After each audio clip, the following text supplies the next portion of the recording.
آتنا من لدنك رحمة وهيئ لنا من أمرنا رشدا. Assalamualaikum warahmatullahi wabarakatuh dan salam sejahtera, salam akhwah kepada yang berbahagia Ustaz dan jemaah sahabat jannah yang dihormati lagi dikasihi. Selamat datang ke kuliah Asal Nur Iman melalui saluran Google Meet. Alhamdulillah, syukur kita masih dipilih Allah untuk duduk dalam majlis ilmu pada petang ini. Moga majlis kita ini diberkati dan dirahmati Allah. Amin. Majlis kita ini akan dipimpin oleh Fadil Ustaz Idin Amin bin Muhammad Saleh dengan pengajian kita petang ni, tajuknya Ustaz yang pilih, insyaAllah. Kelas pengajian kita ini dianjurkan oleh Gubernur Iman di bawah pimpinan Puan Rosniati binti Mansur dan barisan AJK Gubernur Iman. Bagi memulakan majlis, mohon izin Ustaz untuk memohon untuk memimpin bacaan umul kitab dan kita pahalanya kita hadiahkan kepada Rasulullah sallallahu alaihi wasallam, dan para sahabatnya, juga kepada para anbiya dan pada kedua ibu bapa kita, keluarga kita dan semua muslimin dan muslimat, sama ada yang telah kembali ke rahmatullah ataupun yang masih hidup di dunia ini. Allah. Al-Fatihah.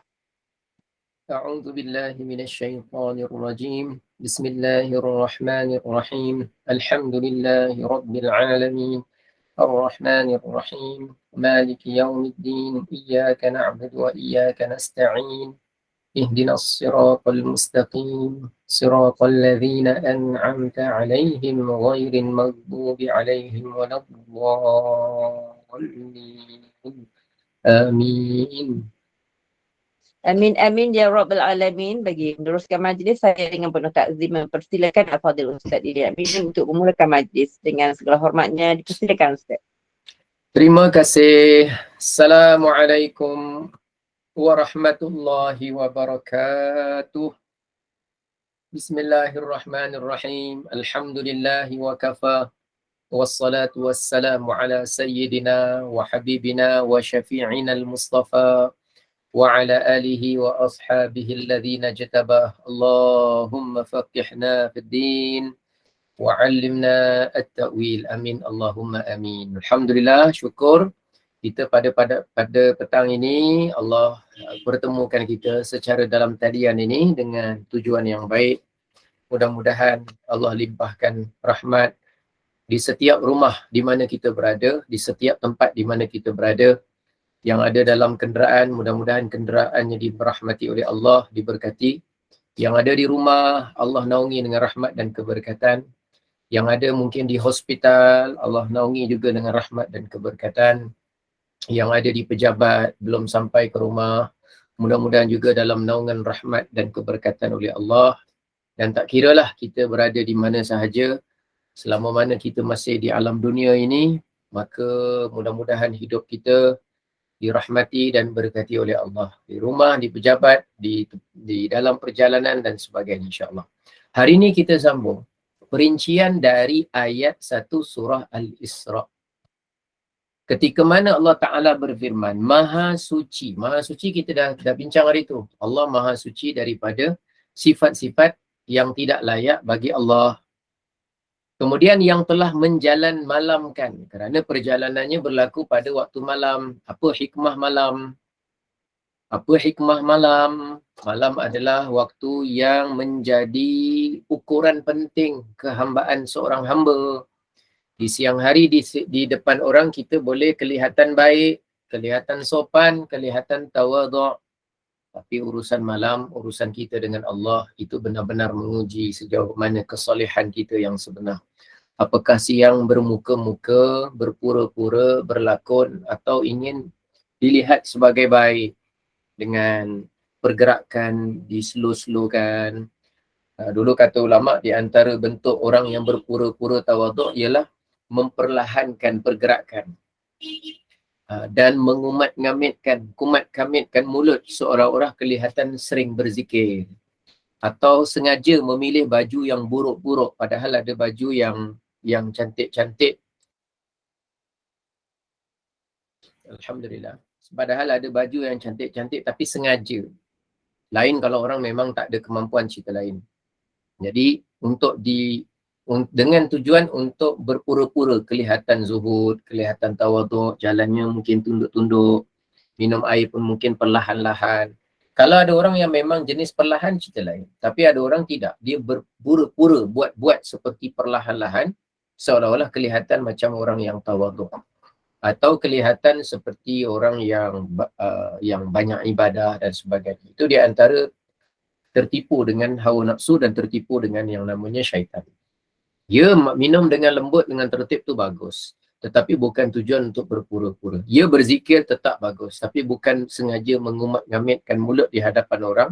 Kerana untuk bila dia kesorangan, bila berada di waktu malam, bila bersendirian, tak pula kumat-kamit mulut dia. Tapi bila di hadapan orang, mempamerkan kumat-kamit mulut, itu bentuk-bentuk lah. Tapi jangan pula kita jumpa orang yang zahir dia begitu, kita anggap dia begitu. Tidak. Itu bukan tujuan kita belajar perkara tersebut. Sekarang pergi kepada kalimah hambanya. Allah Subhanahu Wa Taala menjalan malamkan hambanya. Tidak disebut dalam ayat Quran tu kekasihnya. Padahal Nabi Muhammad kan kekasih Allah. Tidak disebut yang menjalan malamkan nabinya. Sedangkan Rasulullah kan Nabi Allah.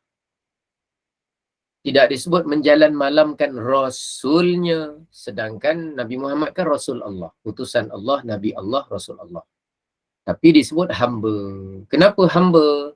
Kerana permohonan dari Rasulullah ada satu riwayat ketika Nabi Isra' dan Mi'raj. Allah Ta'ala firmankan kepada Nabi, Bima usyarrifuka ya Muhammad. Dengan apa aku memuliakan kamu wahai Muhammad. Lalu Rasulullah tak minta harta, tak minta pangkat untuk dimuliakan oleh Allah. Dia hanya minta Allah mengiktiraf dia dan memanggil dirinya dengan panggilan hamba. Rasulullah hanya nak menjadi hamba Allah saja. Ingin taat saja. Kita ni belum dapat offer dari Allah, mintanya macam-macam. Ingin minta. Dan minta yang macam-macam tu pula berlebihan. Yang diminta tu cuma dunia saja. Ada yang minta rezeki mudah, ada yang minta sihat, ada yang saban hari minta supaya dapat jawatan, ada yang minta panjang umur. Secara hakikat tak salah, tapi dari segi adab bagi orang soleh, kalau mintanya sibuk minta dunia, malu dengan Allah. Lain kalau hari-hari dia minta supaya mudah soalan dalam kubur, dipermudahkan. Mudah-mudahan nanti dia dihisap di hari akhirat. Minta kepada Allah, mudah-mudahan nanti dapat yang namanya syafaat Nabi. Minta kepada Allah, jadi banyak minta akhirat. Tapi minta akhirat ada juga. Cuma yang kadang adab kita sebagai manusia tu minta berlebihan tentang dunia. Jadi bukan tak boleh, boleh. Kerana kita minta kepada Allah dunia dan akhirat. Cuma kadang kita terlebih minta kepada dunia, malu. Rasulullah di offer gunung jadi emas, tak mau. Dia offer apa lagi yang boleh aku muliakan engkau wahai Muhammad. Nabi minta satu, supaya dipanggil, diterima, diiktiraf sebagai hamba.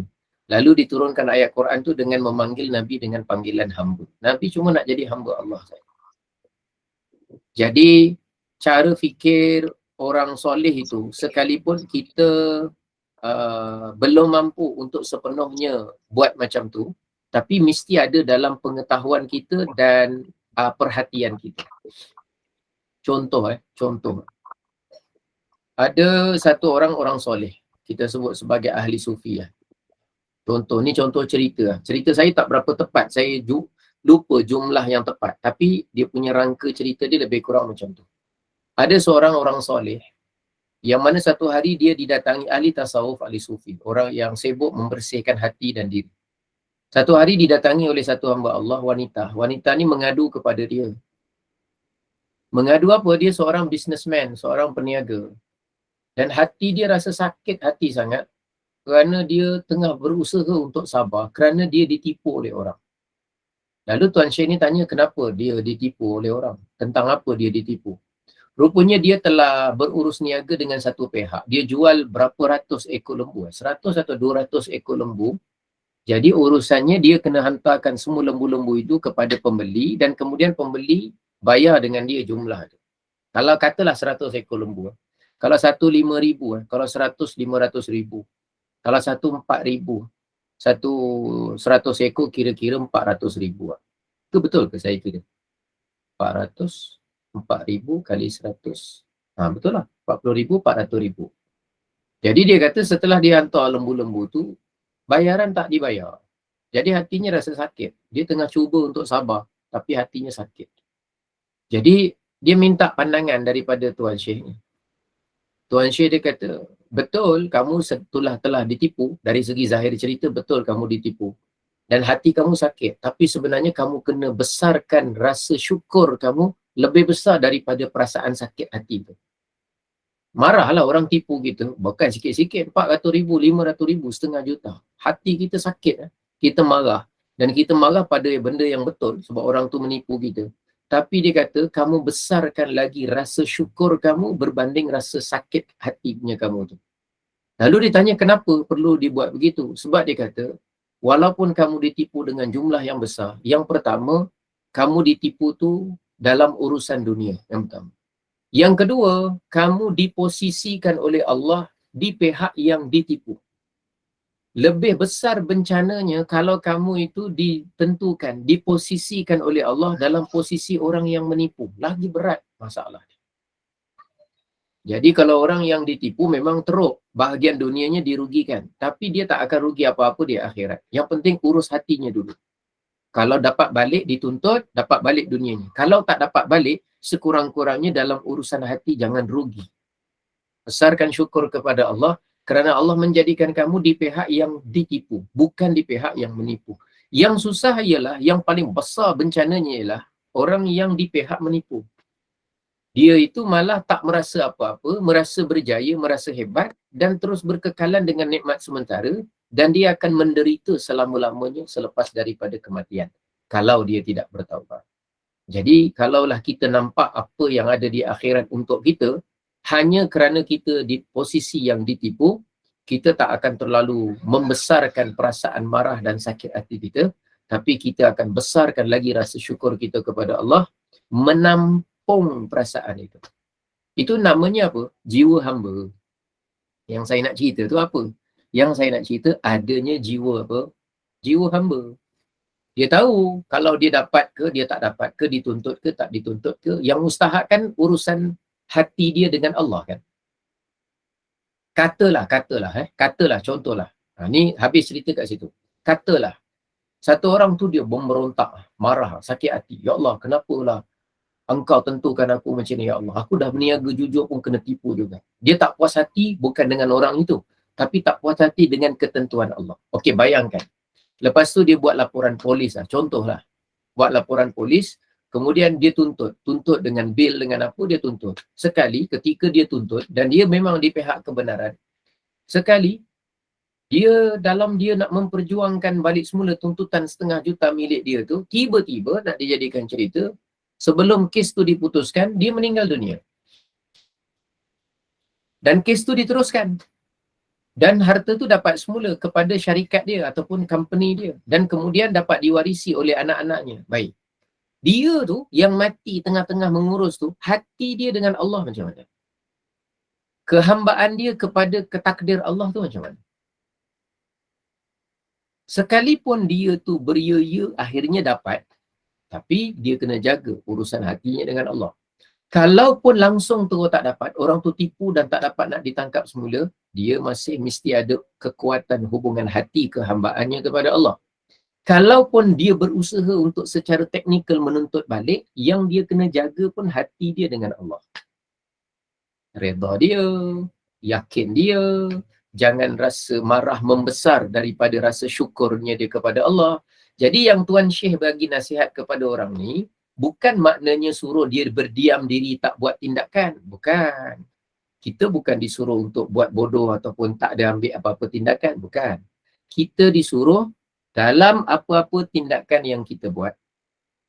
Dalam apa-apa tindakan yang kita buat, maka kita kena tahu secara teknikal apa yang dibuat salah, yang kita buat benar, dan ada undang-undang yang patut kita buat, kita jalan. Tapi dalam hati kita, selama mana kita berada di pihak kebenaran, sekalipun dirugikan dalam urusan dunia, harta kita terlepas, tapi kita tidak menipu, kita ditipu, kita dirugikan dalam bab dunia, tapi kita tidak dirugikan dalam urusan akhirat, maka kita mesti besarkan rasa syukur kepada Allah kerana Dunia tu, dia datang pada kita pun, kepentingan kita adalah akhirat. Dia hilang daripada kita pun, kita jangan korbankan bahagian akhirat kita. Bahagian akhirat kita apa? Syukur. Bahagian akhirat kita apa? Redha. Bahagian akhirat kita apa? Terima qada dan qadar. Kenapa syukur? Sebab Allah jadikan kita yang ditipu berbanding yang menipu. Kita memang tak nak menipu dan kita memang mohon perlindungan dengan Allah daripada ditipu. Dua-dua kita tak nak. Betul? Saya kalau boleh tak nak menipu orang, harta orang, duit orang, apa orang. Pada masa yang sama saya pun tak nak ditipu oleh orang. Tapi kalau salah satu berlaku kepada kita dan kita di posisi yang ditipu, masih jauh besar syukur kita berbanding kita dijadikan oleh Allah sebagai pihak yang menipu orang lain. Jadi cara fikir yang macam tu susun supaya hati kita dengan Allah itu namanya jiwa kehambaan. Yang biasanya yang mempelopori apa ilmu-ilmu yang seumpama ini adalah ulama-ulama kita, orang-orang soleh yang banyak zikirnya, banyak ibadahnya, banyak tafakurnya, banyak muhasabahnya. Bila mereka banyak mengingat akhirat berbanding dunia, jadi cara fikir mereka tu mereka sampaikan dan kepada kita dan kita belajar daripada situ. Tak kisahlah kita ditipu ke, kita disihir ke, kita didengki ke, kita diapakan ke, memang banyak ujian dunia dan tak semudah percakapan, ada proses macam tu. Jadi Rasulullah bila dimuliakan, Rasulullah minta satu saja, bi antan subani bil ubudiyah, dengan engkau menisbahkan ataupun menyifatkan aku dengan pengiktirafan sebagai hamba. Allah turunkan ayat, ma subhanalladzi asra bi 'abdihi. Dan perkataan hamba tu juga menjadi isyarat Rasulullah pergi Isra' dan Mi'raj dengan jasad dan roh sekali ya. Baik. Berapa lama Rasulullah pergi? Berapa lama Rasulullah pergi? Ini saya buat catatan sajalah perkataan hamba, perkataan Rasul, Nabi, kekasih ya. Berapa lama Rasulullah pergi? Pada sebahagian malam. Nabi pergi bukan sepanjang malam, pada sebahagian malam. Ada ulama mengatakan sebahagian malam itu maksudnya ialah 1/3 malam atau kurang sedikit. Bismillah. Dia kalau minum pakai cawan gema Nur Iman ni lain. Dia macam minum sambil bergema. Ada dengar? Bismillah. Tak tahu gema apa, wallahualam. Hai, cerita dia. Pada sebahagian malam, hanya sebentar sahaja perjalanan Nabi. Dari mana pergerakannya berlaku? Dari Masjidil Haram. Dari Masjidil Haram.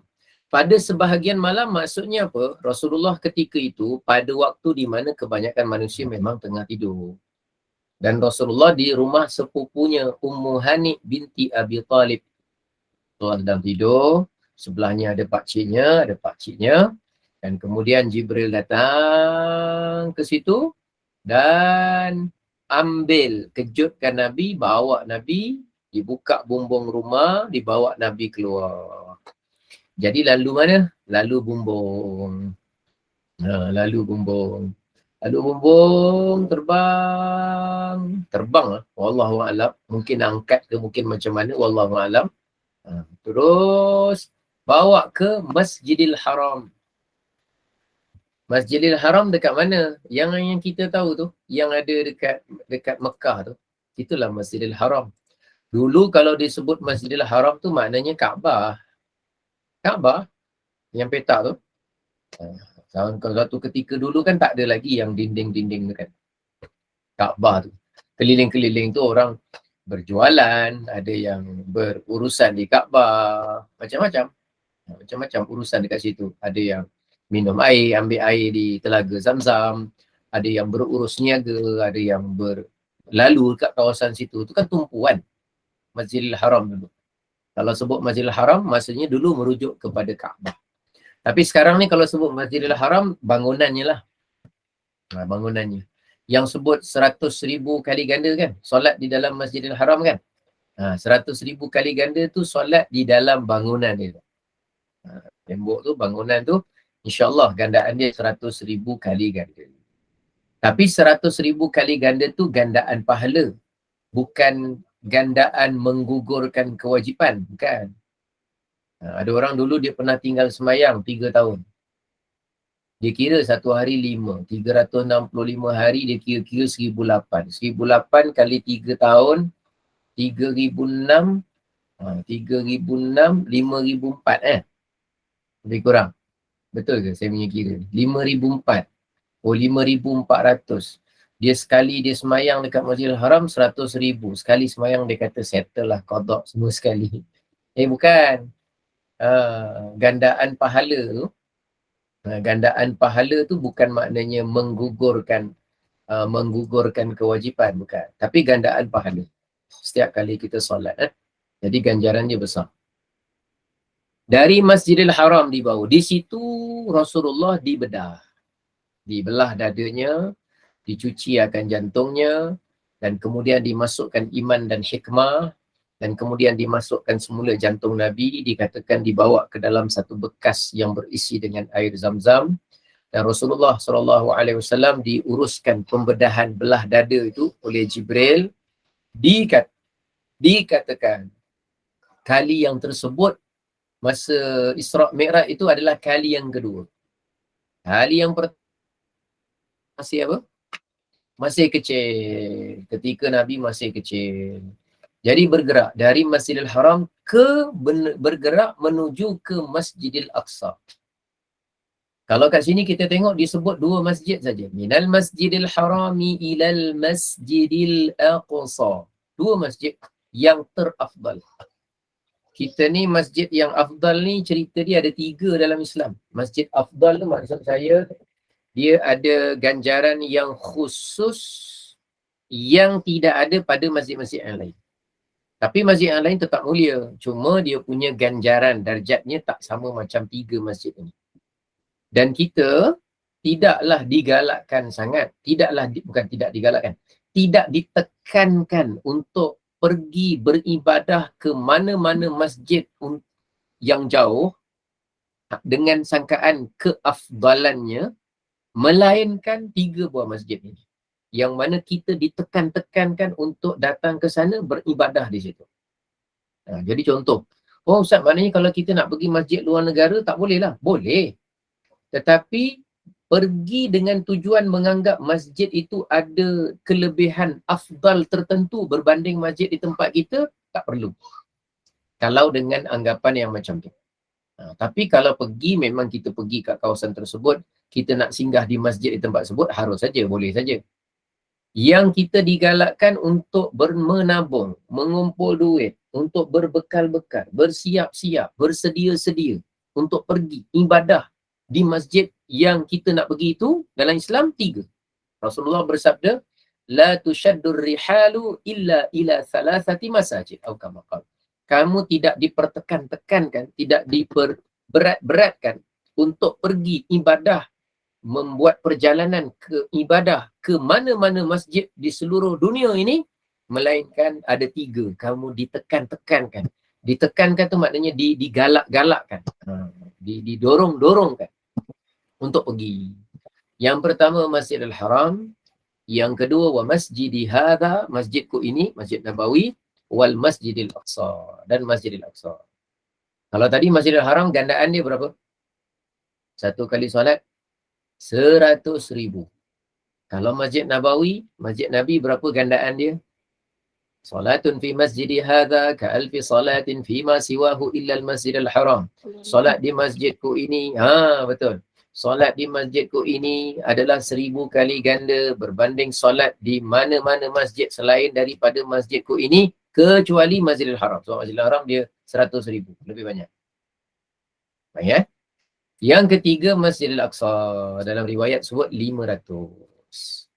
Cuma dalam ayat ni Rasulullah masih Isra' Mi'raj hanya disebut 2 masjid, Masjidil Haram ke Masjidil Aqsa. Kenapa Nabi tak pergi ke Masjid Nabawi? Kenapa Rasulullah tak pergi Masjid Nabawi? Sebab masa Isra' dan Mi'raj, Masjid Nabawi belum lagi apa? Belum lagi dibina, belum ada lagi Masjid Nabawi. Kenapa belum ada? Kenapa belum bina? Sebab Rasulullah belum Hijrah. belum lagi berhijrah. Jadi belum hijrah, belum bina, belum ada lah istilahnya. Tapi zaman tu Yathrib sudah ada, bandar tu. Sebelum ditukar nama Madinah, dah ada. Dan tanah tu dipanggil Tanah Taibah. Nabi pun singgah dalam perjalanan Isra'. Baik baik. Apa makna Masjid Al-Haram? Kenapa nama dia Al-Haram? Al-Haram kat sini maknanya kehormatan, kemuliaan. Masjid yang penuh dengan kemuliaan. Bukan haram datang. Orang ramai datang, malah digalakkan datang. Malah orang ada hati, ada kecintaan untuk datang. Siapa yang pernah pergi Masjidil Haram, Tanah Haram, mesti dia ada hati nak pergi lagi, nak datang lagi.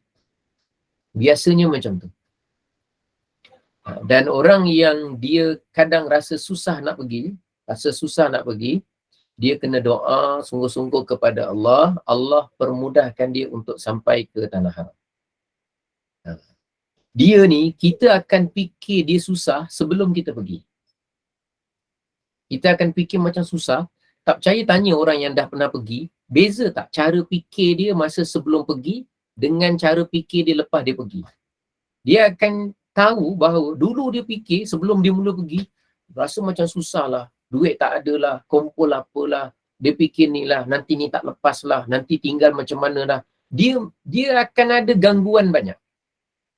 Mesti ada. InsyaAllah ada lah. Saya bukan kata pasti tu jamin 100% semua orang ada. Tapi biasanya ada. Tapi bila dia dah sekali dapat pergi, dia dah tahu keadaan sebenar yang tak boleh dia nak ceritakan detail dengan perkataan, dia dah pergi, nanti akan datang, dia dapat rasa sebenarnya nak berusaha tu bukanlah macam terlalu susah macam dia sebelum dia tak pernah pergi dulu. Tak sama. Bila hati dia kuat, bila dia ada niat yang baik, bila dia apa, insya-Allah banyak perkara dia dapat rasa semuanya macam mendorong-dorong dia untuk dapat pergi lagi. Betul. Cubalah tanya orang yang dah pernah pergi, yang dah pernah pergi sekali, yang bagus tanya orang pernah pergi 2 kali. Macam mana perasaan dia masa sebelum pernah pergi, yang pertama kali tu sebelum pernah pergi, dengan antara pergi pertama dengan pergi kedua. Period, tempoh tu, apa beza tak? Mesti beza. Mesti beza. Masjid tu penuh dengan kemuliaan khusus. Masjid tu satu-satunya yang 100,000. Takkanlah gandaan 100,000 tu. RM1 dengan RM100,000 takkan sama. Masjid biasa bukan tak ada kemuliaan. Masjid yang biasa itu pun penuh dengan kemuliaan. Masuk kaki kiri saja dikira kurang ajar. Duduk di dalamnya berniat iktikaf saja. Duduk sahaja gitu pun boleh dapat pahala. Itu masjid biasa. Apatah lagi Masjidil Haram 100 kali ganda. 100,000 kali ganda. Bila sebelum mula-mula sampai nak Masjidil Haram, kita punya perasaan bercampur bau. Boleh ke aku? Macam mana aku kat sana? Duit cukup ke aku? Macam mana? Macam tu. Macam ni. Macam-macam persoalan lain. Tapi bila dah pernah sampai, sebahagian daripada apa yang kita duk terfikir-fikir tu kadang-kadang kita dapat kenal pasti sebenarnya kita tak perlu sangat fikir-fikir susah sangat nak sampai apa semua. Tak perlu pun. Benda tu datang tu gangguan, bukan sebenarnya terlalu susah. Dan saya tak cakap terlalu mudah. Kita saja kena ubah cara fikir kita. Mohon Allah permudahkan kita, terutama yang hadir pada petang ni di Google Meet, Gema Nur Iman, mudah-mudahan semua sekali dipermudahkan untuk sampai ke Tanah Suci, terutama yang belum pernah sampai, yang belum menyempurnakan kewajipan umrah. Mudah-mudahan insya-Allah Allah sampaikan. Cuma satu yang jangan set dekat kepala kita, kalau pergi kena cukup duit. Buang dulu. Ustaz, kan syarat salah satu daripada syarat wajib umrah tu kan salah satunya berkemampuan. Iya. Dia syarat wajib, tapi bukan syarat kita mesti jadikan sebab untuk halangan berfikir kita kan. Dia yang satu jadi masalah kita ni, bila kita fikir umrah tu mesti ada duit. Dan kita terlalu fikirkan duit adalah penyelesaian. Tapi dia sibuk cari duit. Tapi dia suruh fikir duit. Sebenarnya bukan soal duit tu. Yang pertama sekali soal hati. Yang kedua soal ilmu. Yang ketiga soal persiapan lahiriah kita. Duit dia akan menyusul kemudian. Jangan jadikan nombor satu penghalang. Niat dulu. Aku nak sampai ke Tanah Suci, nak sempurnakan kewajipan umrah. Satu. Yang kedua, mesti ada tambah ilmu. Kalau betul kita ni cari duit untuk pergi umrah hari-hari, kenapa kita tak seserius itu hari-hari masuk kelas umrah untuk faham ilmu dalam bab ibadah umrah? Kita datang sekali, itu pun sebab lagi seminggu, 2 minggu nak pergi. Itu pun ingat tak berapa ingat. Itu pun faham tak berapa faham. Itu pun dengar tak berapa dengar sebab mikrofon dia, speaker dia rosak. Masa taklimat umrah tu speaker dia rosak. Itu pun selesa tak selesa sebab 3 jam tu duduk bawah pinggang dah tak selesa. Kita dalam bab persiapan ilmu kefahaman ibadah, kita spend 3 jam. Tapi kita tak jadikan alasan ilmu tu paling penting.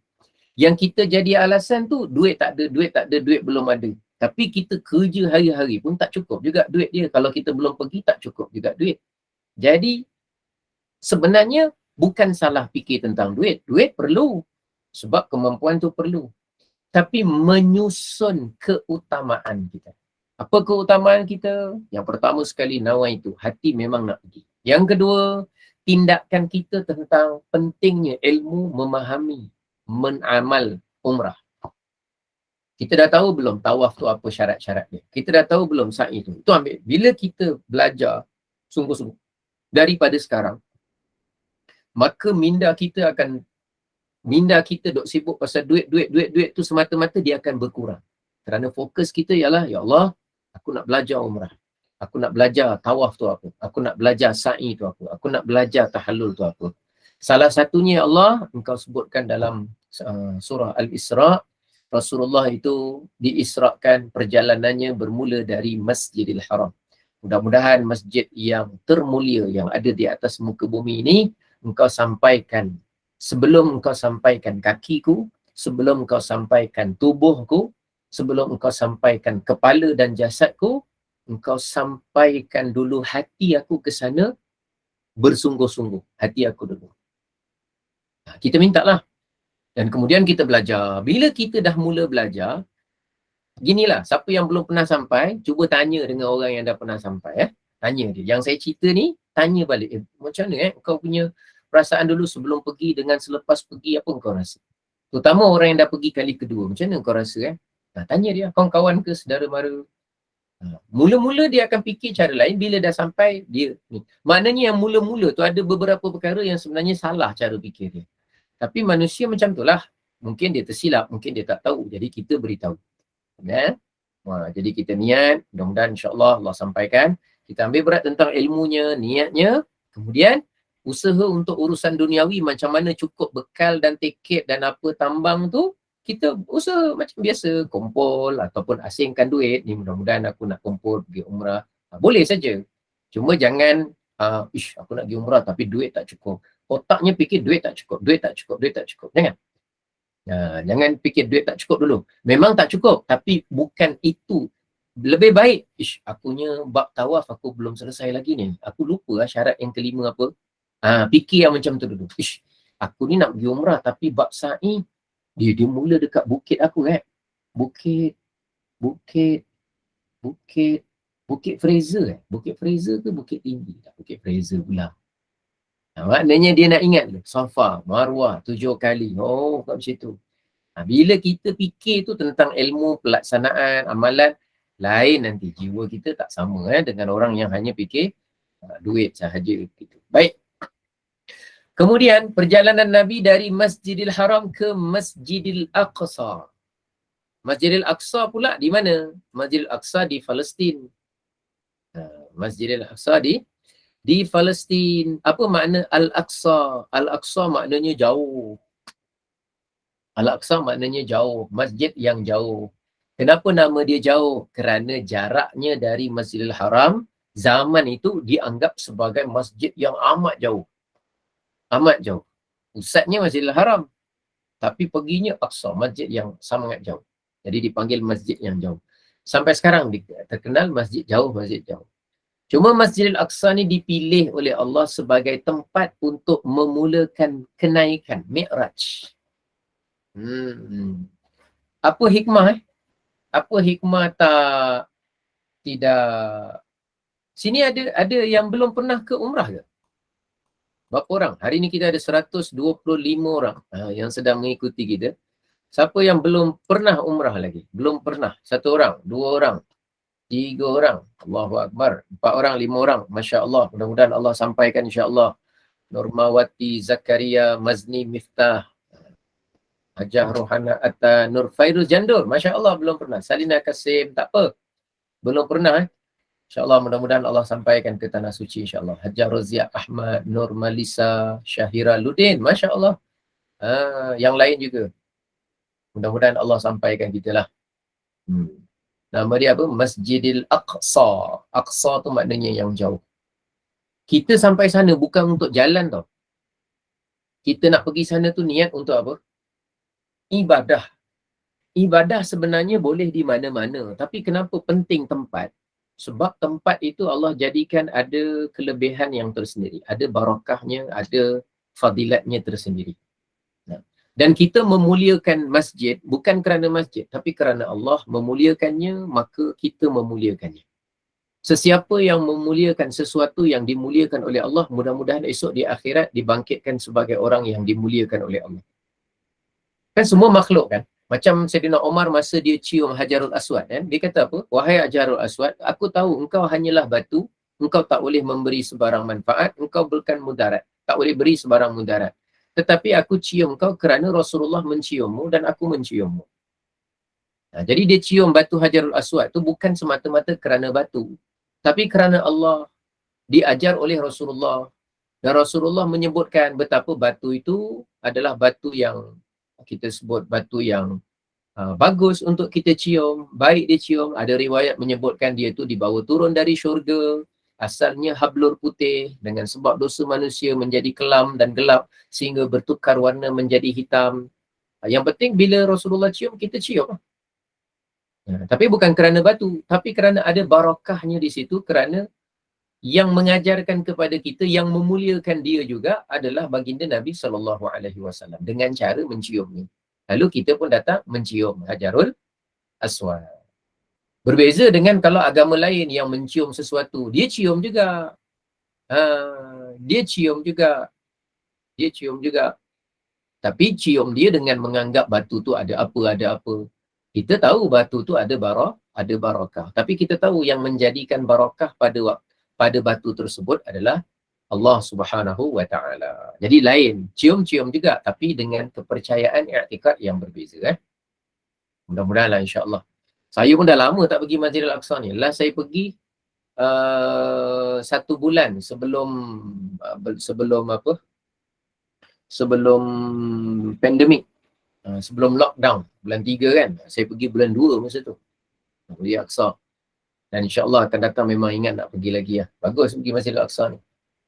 Biasanya orang yang buat pergi lawatan ke Al-Aqsa ni, Masjid Aqsa, dia dengan Jordan sekali lah biasanya gitu. Al-Aqsa dalam 3 hari lah selalunya. Dia dekat Masjid Al-Aqsa ni, kalau hari Jumaat lepas subuh ada halakah mengaji. Orang-orang situ dia suka buat halakah, orang-orang Arab tu dia buat baca Quran, tadarus. Halakah lah, tadarus. Nanti dia persilakan lah seorang-seorang baca. Dan mereka lebih jarang tengok orang dari Asia, tempat kita Asia ni datang untuk baca kat situ jarang. Banding macam Masjidil Haram, Masjid Nabawi lebih kerap nampak sebab ada pelajar-pelajar dan sebagainya. Dekat Al-Aqsa secara umum tak ada pelajar kat sana, pelajar kita lah. Jadi kalau orang datang tu agak asing sikit lah. Jadi kalau orang pergi ke sana tu, saya pernah masuk alakah ngaji tu. Lepas subuh tu masuk ngaji kat situ. Nanti sampai giliran kita, dia persilakan lah kita ngaji. Kita ngaji lah. Nanti Arab-Arab tu dia semak. Dia semak bacaan kita lah.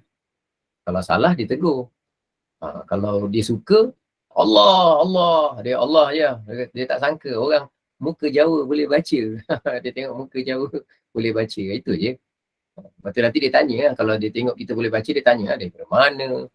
ada berapa lama hari kat sini. Dia pun tahu orang datang ziarah untuk apa? Untuk ziarah Al-Aqsa, untuk sembahyang, solat kat situ lah. Mudah-mudahan. Ada rezeki nanti kita pergi lah, mudah-mudahan insya-Allah. Tak tahu bila, doa saja. Niat dulu, pergi bila tak tahu, wallahualam. Tapi dengan catatan, pergi tu, salah satu asbab kenapa kita pergi, masjid itu tempat berhentinya Rasulullah sampai di situ. Berhimpun dengan para Nabi dan para Rasul. Jejak yang kita pijak itu tempat-tempat yang pernah dijejaki oleh orang-orang soleh.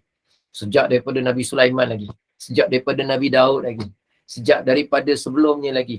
Sejak daripada zaman Maryam, Sayyidatina Maryam lagi. Itu tempat tu. Sampai Rasulullah pun disampaikan kat situ dalam perjalanan mukjizat.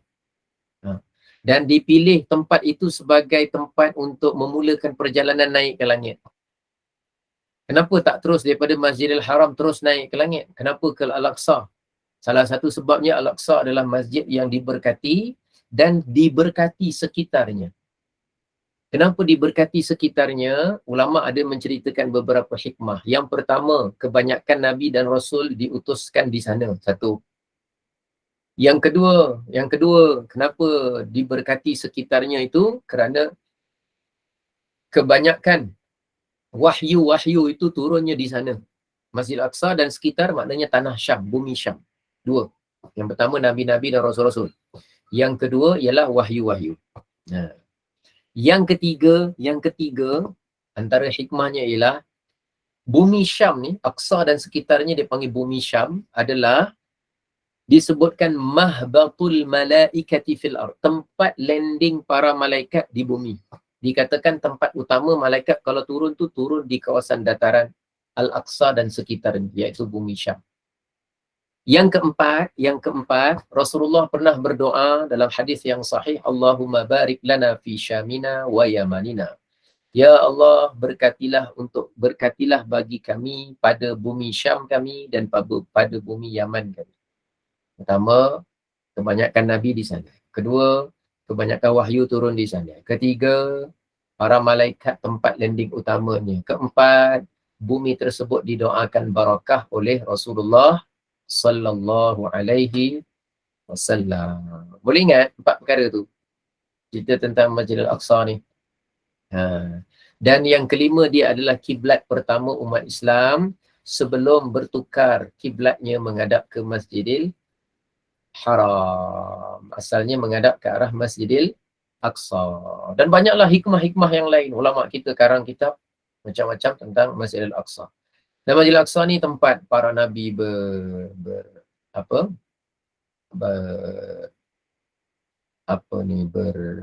bermunajat, beribadah dan sebagainya.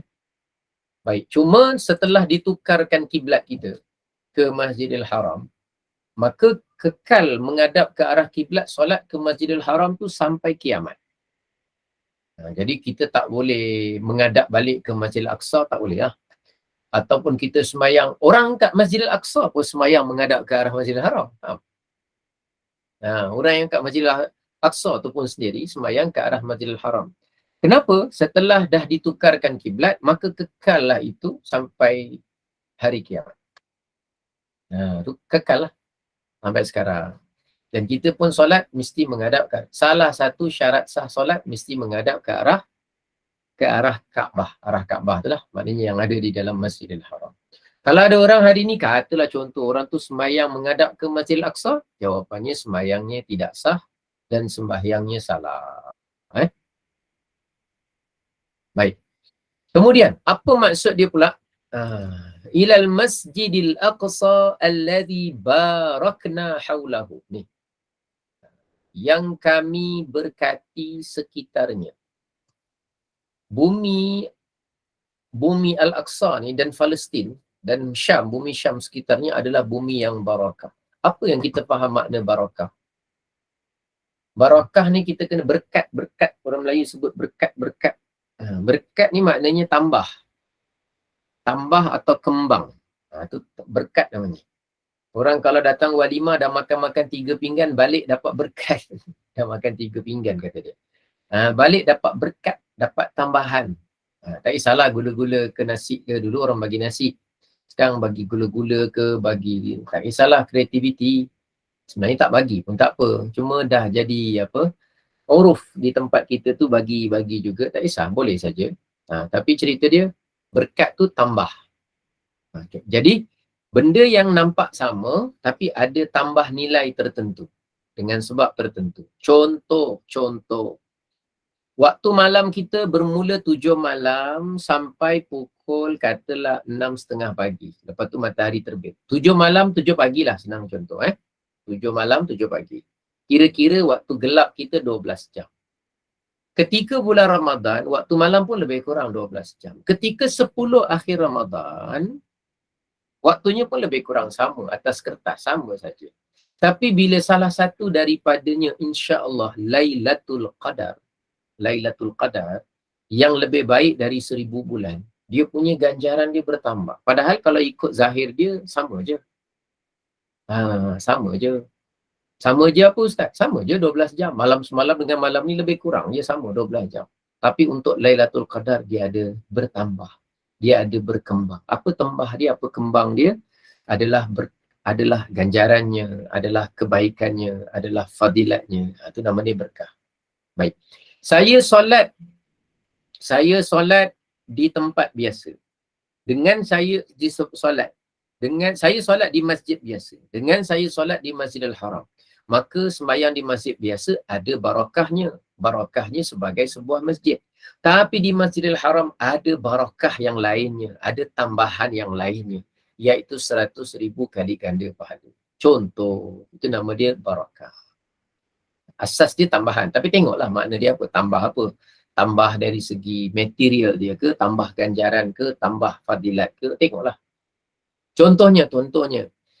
Ada orang satu hari boleh baca Quran 2 juzuk. Imam Syafi'i bulan Ramadan satu hari boleh baca Quran 2 kali khatam. 2 kali khatam. 2 kali khatam. Maknanya 60 juzuk. 30 juzuk sekali khatam, 30 juzuk sekali khatam. Ustaz, macam mana dia boleh baca? Dia baca laju tak ikut tajwid. Imam Syafi'i orang yang paling ikut tajwid berbanding kita. Habis Ustaz, cerita tu cerita tahyul cerita tu cerita diriwayatkan oleh orang para ulama dan cerita yang benar, riwayat yang sahih. Macam mana dia boleh habis 2 kali khatam satu hari?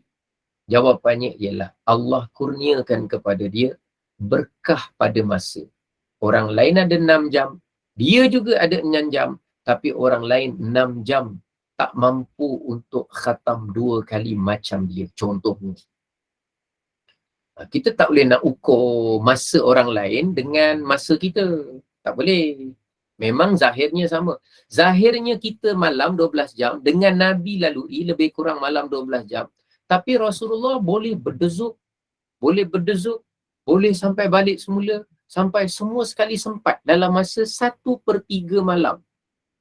Kita ukur ikut logik kita, takkan 3 jam, 4 jam boleh selesai. Allah berikan perjalanan itu, perjalanan yang barakah. Jadi masanya barakah. Dalam masa yang pendek, siapa Tuhan kepada masa? Allah. Siapa cipta masa? Allah. Siapa yang sempatkan kita 2 jam dapat belajar? Allah. Siapa yang sempatkan kepada kita 2 jam dapat belajar 1 buku hafal? Allah. Siapa yang sempatkan kita untuk 2 jam tapi mampu ingat ayat Quran 3 perkataan saja. Ulang. Cuma 3 saja. Sempat 3 saja. Siapa yang jadikan itu? Yang kita ada masa 2 jam hanya untuk itu? Allah juga. Setiap orang Allah berikan kurniaan yang berbeza-beza.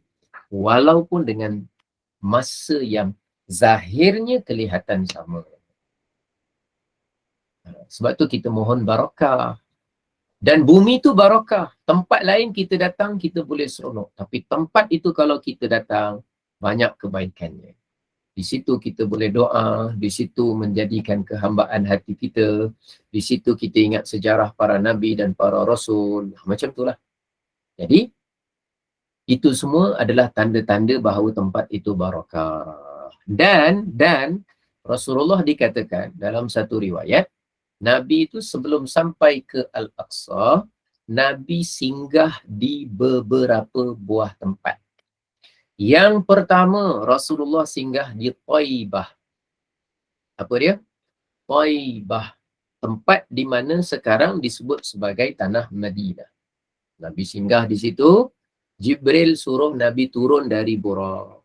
Rasulullah pun turun. Bila Nabi turun, Nabi tanya, wahai Jibril, apakah tempat ini? Kata Jibril, ini adalah Taibah wa ilaihi, dan kepadanya nanti kamu akan berhijrah ke sini. Lalu selesai. Naik balik, yang kedua antara tempat yang Nabi singgah adalah Bukit Tur Sina. Tur Sina sekarang ada di Mesir, tempat di mana Nabi Musa menerima wahyu. Jadi Nabi singgah di sana. Yang ketiga tempat yang Nabi singgah, Baitul Laham, min haitsu wulida Isa bin Maryam. Singgah di Baitul Laham, tempat dilahirkan Nabi Isa. Jadi tempat yang Nabi nak berhijrah, Nabi singgah turun solat. Tempat Nabi Musa dapat kitab, dapat wahyu, Nabi turun, Nabi solat. Tempat Nabi Isa dilahirkan, Nabi turun, Nabi solat. Kenapa Nabi singgah-singgah? Sebab tempat di mana seorang Rasul pernah berada, maka tempat itu adalah tempat yang barakah. Maka Nabi Muhammad pun tunjukkan perkara yang sama dalam perjalanan Isra. Dan memang dalam perjalanan Isra tu Nabi diperlihatkan pelbagai perkara. Jadi barakah Nabi singgah. Kita pula mana-mana tempat yang Nabi pernah sampai, kita singgah. Harus, boleh.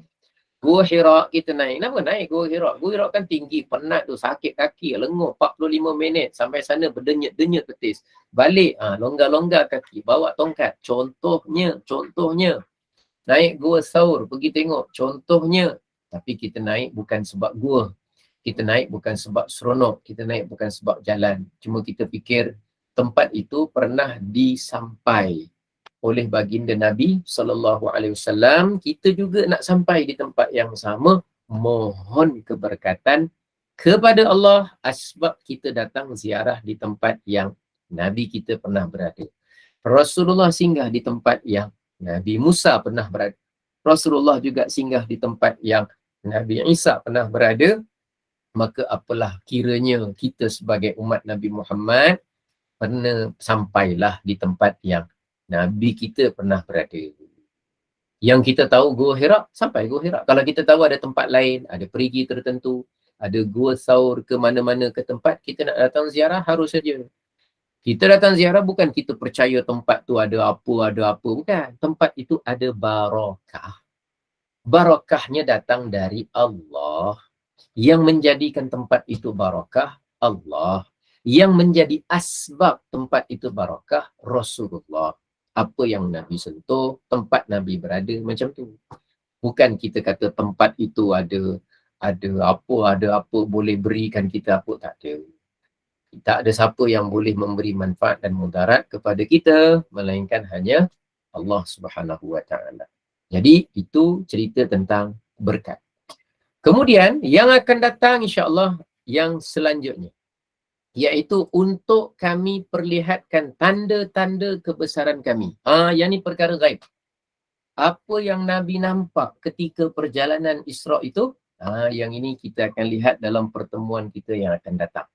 Antaranya tentang orang potong lidah, antaranya ialah orang cakar muka, antaranya ialah orang tanam pokok, antaranya ialah nampak lembu jantan keluar daripada lubang, tak boleh nak masuk balik. Antaranya nampak orang tua, antara nampak ada satu orang dia ngelak-ngelak, antaranya nampak ngelak-ngelak daripada Nabi, antaranya nampak orang potong lidah, antaranya nampak orang pecahkan kepala, antaranya nampak orang minum nanah, air nanah yang keluar daripada tubuh seorang pelacur. Antaranya Nabi nampak perkara-perkara gaib lah. Nabi Musa tengah sembahyang kat kubur.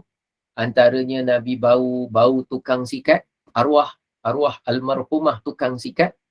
Tukang sikat pun Nabi bau dia punya wanginya jasad tubuh dia. Tubuh dia yang dah jadi jenazah, yang dah mati tu rupanya wangi. Jadi yang ini insya-Allah itu semua tanda-tanda kebesaran Allah Subhanahu Wa Taala. Itu akan kita lihat dalam pertemuan kita yang akan datang. Mudah-mudahan manfaat, mudah-mudahan barakah. Mudah-mudahan Allah tambahkan ilmu dan kefahaman kita. Jangan lupa ikuti nanti khusus cerita tentang tanda-tanda kebesaran Allah yang Allah perlihatkan kepada Nabi kita dalam perjalanan Isra. Dan itu sebenarnya antara perkara subjek besar utama dalam perjalanan Isra dan Mi'raj. Ada sebahagian orang dia lebih memberatkan tentang Isra Mi'rajnya, dia tekankan bab solat. Dia kata solat adalah benda besar gini. Saya tak kata salah. Cuma solat bukan menduduki carta satu. Sebab dalam Quran tak disebut kami jalankan Nabi dari Masjidil Haram ke Masjidil Aqsa untuk kami wajibkan kewajipan solat. Dia tak sebut itu.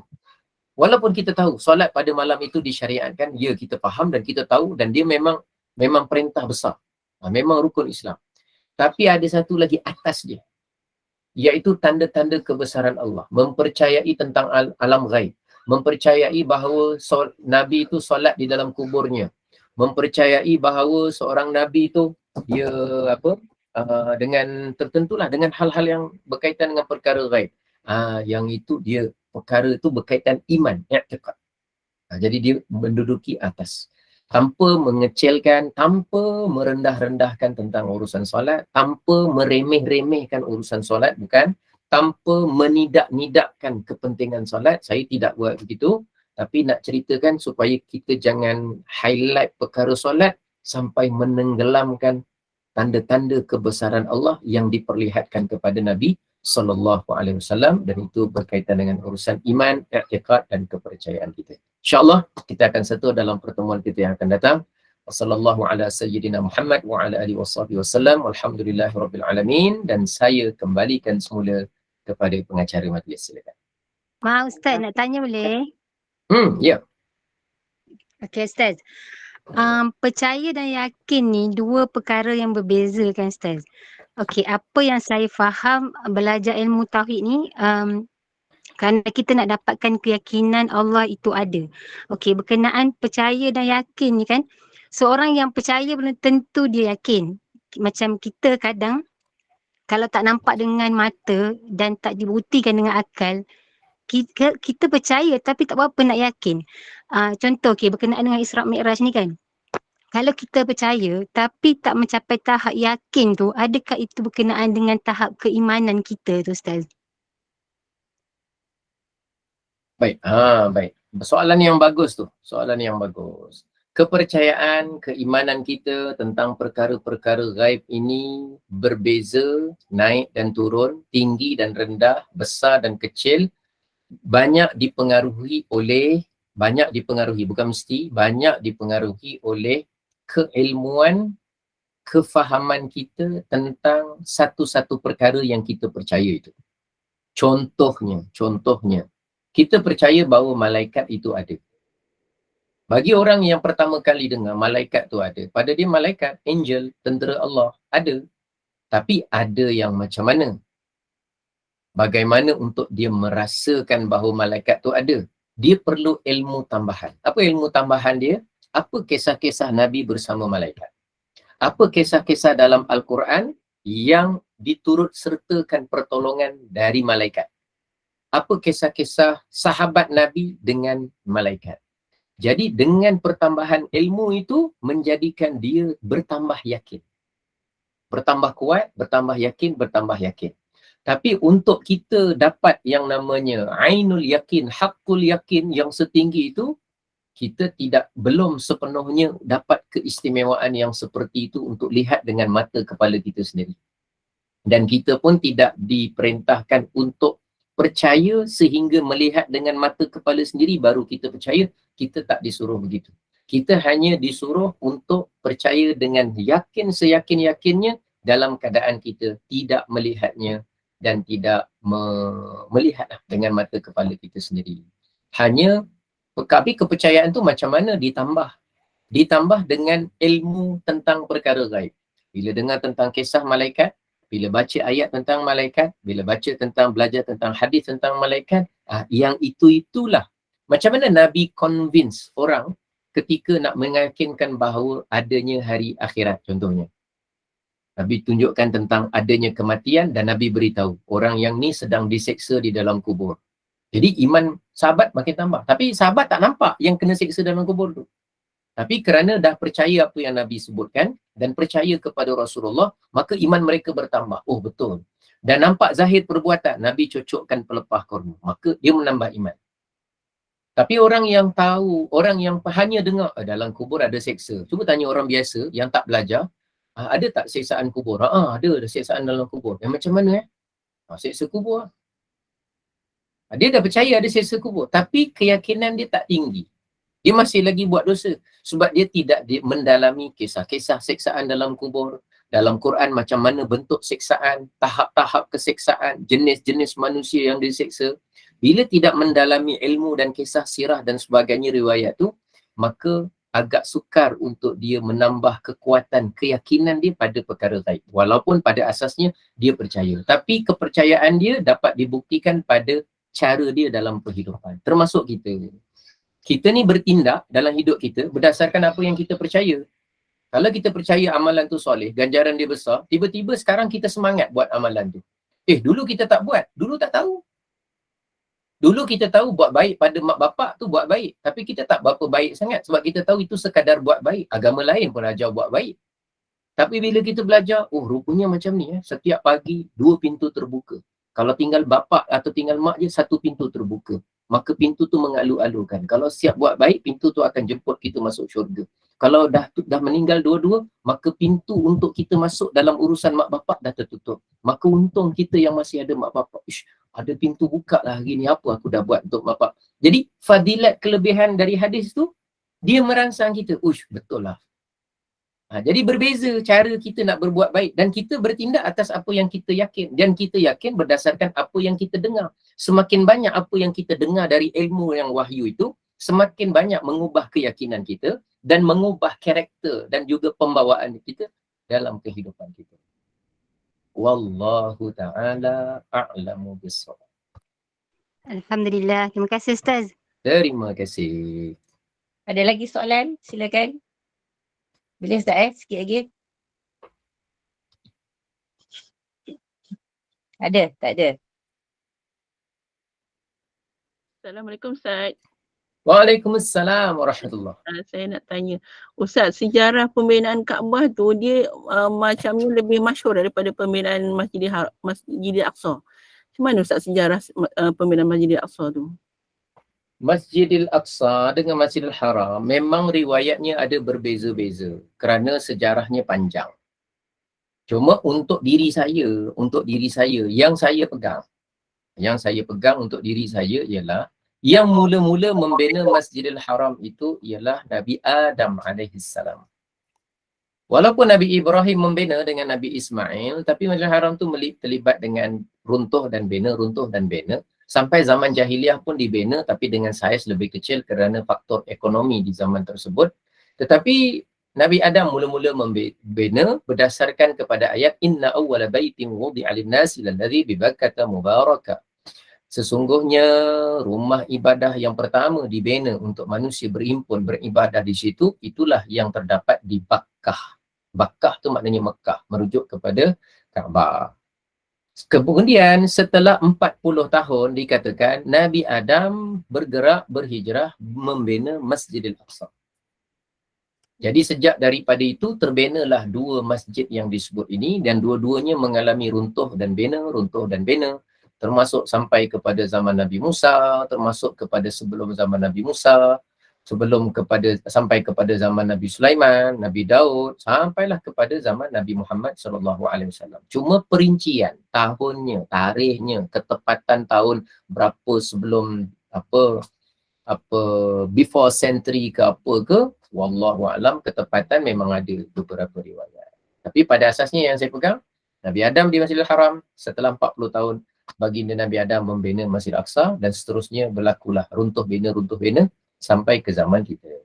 Wallahu a'lam. Terima kasih Ustaz. Assalamualaikum. Waalaikumsalam warahmatullahi wabarakatuh. Terima kasih. Jazakumullah.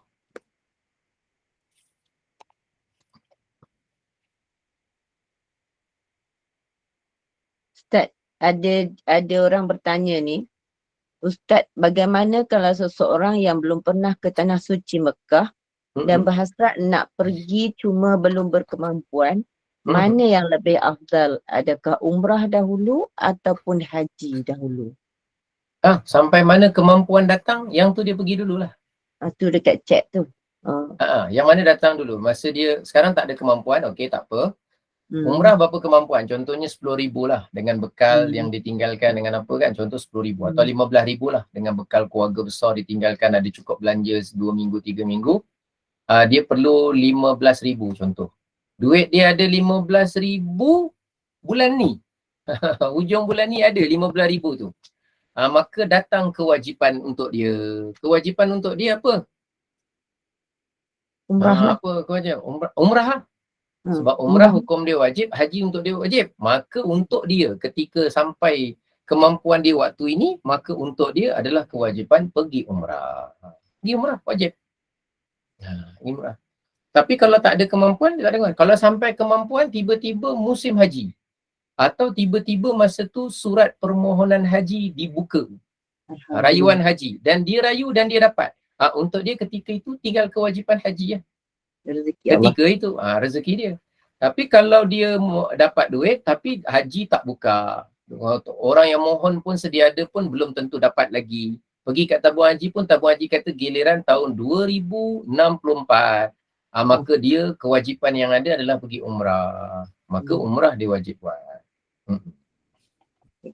Ada tak mana-mana soalan lagi? Aku tak ada, saya nak tutup majlis.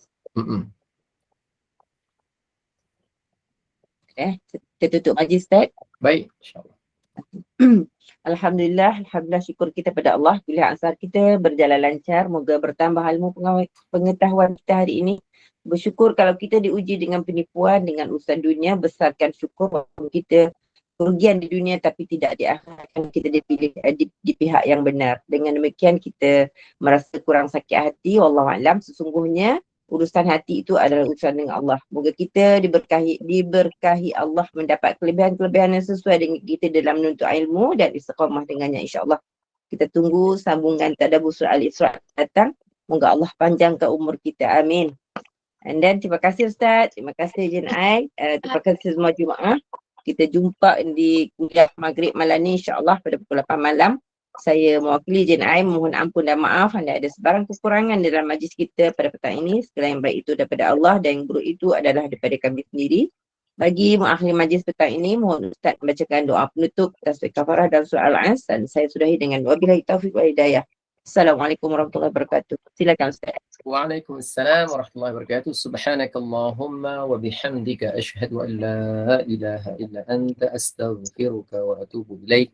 Bismillahirrahmanirrahim. Wal 'asr innal insana lafi khusr illa alladhina amanu wa 'amilus solihati wa tawasaw bil haqqi wa tawasaw bis sabr. Shadaqallahul 'azim. Terima kasih Ustaz. Terima kasih banyak.